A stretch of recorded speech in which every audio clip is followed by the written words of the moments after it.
Sports Illustrated, this is a report. Jimmy Garoppolo trade partner does not exist. While the 49ers have been working with Jimmy Garoppolo and his representatives on finding a new home, things have been quiet on the trade front. The MMQB, which honestly is very interesting. There's not more teams. So I figure the Steelers already have a quarterback either way, Kenny Pickett or Mitchell Trubisky. We maybe get into who's going to maybe be the starter, but let's see about that. Panthers, Baker Mayfield, and Sam Darnold. With something unfortunate happened to Sam Darnold yesterday. But overall, they're set at quarterback. All the teams that really need a quarterback.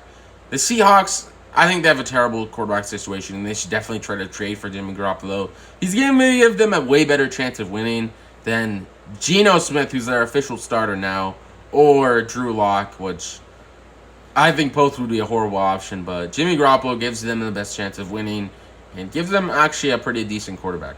What's your opinion on the Seahawks, and where do you think they're going to land in draft position for this next season? Hit up ESPN and ESPN NFL. This is a tweet. Dinah at ESPN was told by Steelers sources that the Steelers starting job is Mitchell Trubisky's job to lose. Who do you think is going to start in Pittsburgh? I think it's going to be Kenny Pickett. Maybe Mitchell Trubisky might start the first 2 or 3 weeks, but besides that, of course it's his job to lose. They want Kenny Pickett to come in as quickly as possible, probably. I don't really see the point of really, I'm going to draft him, decide not to play him first overall, and play him like just first in the first game. I don't really get that. But overall, I think Mitchell Trubisky may start 1 or 2 weeks.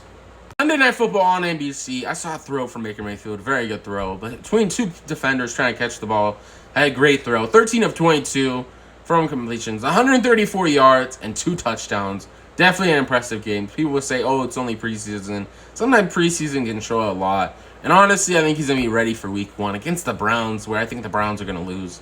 I'm predicting it right now. I think Baker Mayfield might have 2 or 3 touchdowns in that game.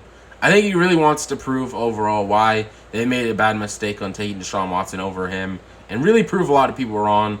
I think there will be a lot of people watching and tuning in for that game. It might be one of the most tuned in game of that week, but let's see what's going to happen. And Sam Darnold was also carted off in the middle of the game with an ankle injury. Very unfortunate news for the Panthers to have a backup carted off in the middle of the game. And I guarantee the backup behind that's probably not as good as Sam Darnold. What do you think about this?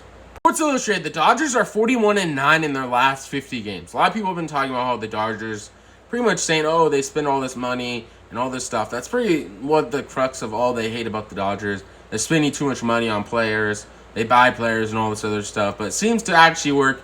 41-9 in their last 50 games. And a couple actually a week ago or 2 weeks ago, Yankees were on a losing streak. But look at the Dodgers, 41-9. Impressive record for 50 games.